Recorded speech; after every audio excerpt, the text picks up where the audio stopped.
Hello, let's talk about Genovese Basil. This is the guy I have in front of me. This is the basil that you will normally buy if you go to a grocery store, if you're eating Italian food. This is the classic basil. You'll notice that the leaf shape, it's kind of got these sort of floppy, big, soft leaves that are going to curl down. They've got a slight serration on there, but you wouldn't notice it if you weren't paying attention. This little guy, we've been growing him in our system, but we've also got him in a nice little hydropod, which is a home system. They're very simple to use, consist of really two parts. You fill up this one with water, you put this one on top, you pop this guy in there, you can plant a seed in there, and that'll grow out really nice and simple. This guy's been growing, let's see how old he is.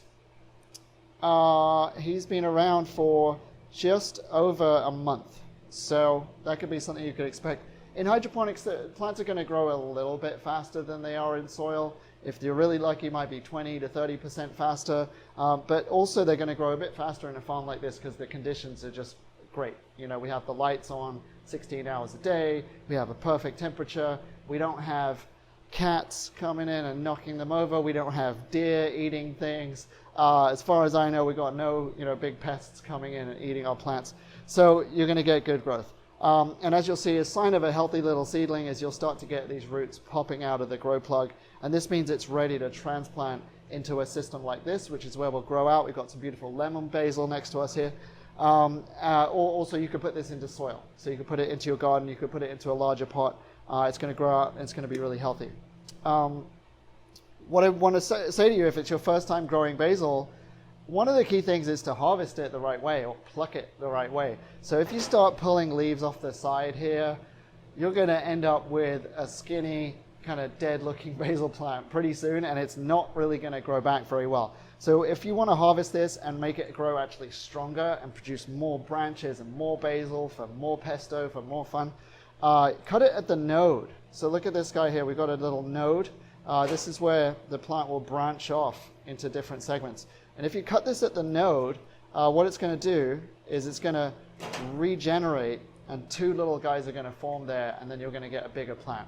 And what you can do, commonly people are going to work with this and really just tear it. You don't need to cut this up really fine. Basil doesn't really do great when you cut it. It also increases the chance that you're going to bruise it. It's a very delicate leaf. It's going to turn brown. It's going to turn dark if you start to manipulate it too much. So you can tear it. When you get a pizza, just pop it on. A little goes a long way. It's something that's nice to use very simply. And then, what you can also do, if you want to keep the color of this, you can blanch it, which means boiling it very quickly and then crashing it into some ice water to keep that color. And that's a way that you can keep color if you're working with it with a pesto, if you're having to work on it, a lot. But like pesto is a classic way to use this. The vegetarian version of that would be, using some cheese in there. Vegan version, you could use some nutritional yeast. Some pine nuts is the classic nut to use in there.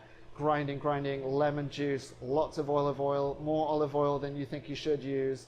It's not a health dish, pesto. But you can also make a pesto with different kinds of nuts. Walnuts are great. Macadamias, if you're feeling like you've got millions of dollars to spend on your pesto. But yeah, pesto can be something that it doesn't have to be like a certain way. You can try lots of different things in there. Mixing in like peas, for instance, fresh peas in a pesto works really, really great. So those are sort of classic uses of basil. But I love it as well. It can work really well in a fragrant cocktail, something where you're bringing out some more of these sort of botanical flavors.